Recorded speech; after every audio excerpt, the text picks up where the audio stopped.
ఈ మధ్యనే వెంకటాచలంలో జరిగిన ఒక యథార్థాన్ని మీకు విజ్ఞాపన చేస్తున్నాను. కాంచీపురం పక్కన ఉన్నటువంటి ఒక కుగ్రామంలో తోళ్లు కోసి చెప్పులు కుట్టుకునేటటువంటి ఆయన ఉన్నాడు. ఆయన కొత్త చెప్పులు కుట్టి, ఆయనకేం వచ్చు, చెప్పులు కుట్టడం వచ్చంతే. ఆయన చెప్పులు కుట్టి, అది కూడా చిత్రం ఏమిటో తెలుసా అండి, పట్టికెళ్లి వెంకటాచల క్షేత్రంలో సమర్పించి పొంగిపోయి, మనం అనుకుంటాం కాటేజీలు తీసుకుని కాటేజీల్లో పడుకుని ఆర్జిత సేవ టిక్కెట్లు పుచ్చుకొని వెంకటాచలం వెళ్లి తలనీలాడివ్వడానికి మొహమాట పడిపోయేటటువంటి చదువుకున్న ప్రబుద్ధులున్న ఈ రోజుల్లో వెంకటాచలం వెళితే ట్రంక్ పెట్టి నెత్తి మీద పెట్టుకుని పిల్లలతో రోడ్ల మీద పడుకుని తలనీలాలు ఇచ్చి ప్రసాదం తెచ్చి పూజ చేసి పంచుకుంటారు వాళ్ళు భక్తులంటే. అటువంటి చెప్పులు కుట్టేటటువంటి వాడు వెంకటాచల క్షేత్రంలో స్వామికి చెప్పులు ఇచ్చి కొండ నడిచెక్కి స్వామికి నమస్కారం చేసుకుని పొంగిపోయిన హృదయంతో ఇంటికొచ్చాడు. ఇంటికొచ్చి ఇంట్లో కూర్చుంటే తన ఇంటి మేడ మీద ప్రతిరోజు అన్నం వండుకోవడానికి తినడానికి కావలసినంత డబ్బు లేక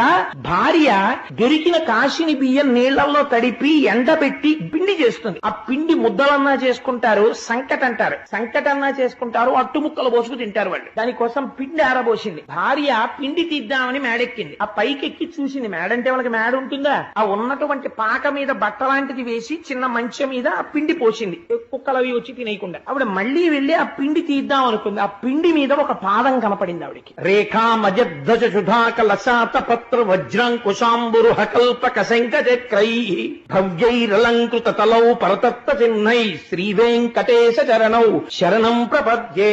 పద్మరేఖ, శంఖరేఖ, చక్రరేఖ, అంకుశము, అమృతపాత్ర వీటన్నింటితో కలిసి వెలిగిపోతున్న పాదముద్ర ఒకటే ఆ పిండి మీద కనపడింది. ఆవిడ చూసి ఆ పాదముద్ర చూసి పొంగిపోయి ఏమిటి పాదముద్ర అని భర్తకి చెప్పింది. ఆయన వచ్చి చూసి ఈ ముద్ర చూస్తుంటేనే అవ్యాజమైన ఆనందం వస్తోంది. పెద్దలు పంతులు గారిని ఎవరినన్నా తీసుకొస్తానని తీసుకొచ్చి చూపించాడు. తీసుకొస్తే ఆయన చూసి అయ్య బాబోయ్ ఇది వెంకటేశ్వరుడి పాదం రా అన్నాడు. వెంకటేశ్వరుడి పాదం పిండి మీద పెడితే ఆయన ఏం చేశాడో తెలుసా అండి, నాకేమొచ్చు, నా స్వామికి వచ్చి చెప్పిస్తాను. నా స్వామి కాలి సైజు తెలిసింది. మొన్న ఇంత చెప్పులే పట్టుకెళ్ళా, ఈ సైజుకి సరిపడ చెప్పు చెక్కుతానని ఒక తోలు పట్టుకొచ్చి తాను చెప్పులమ్ముకు బ్రతకవలసిన వాడు ఉన్న తోలు దాని మీద పెట్టి కోసేశాడు.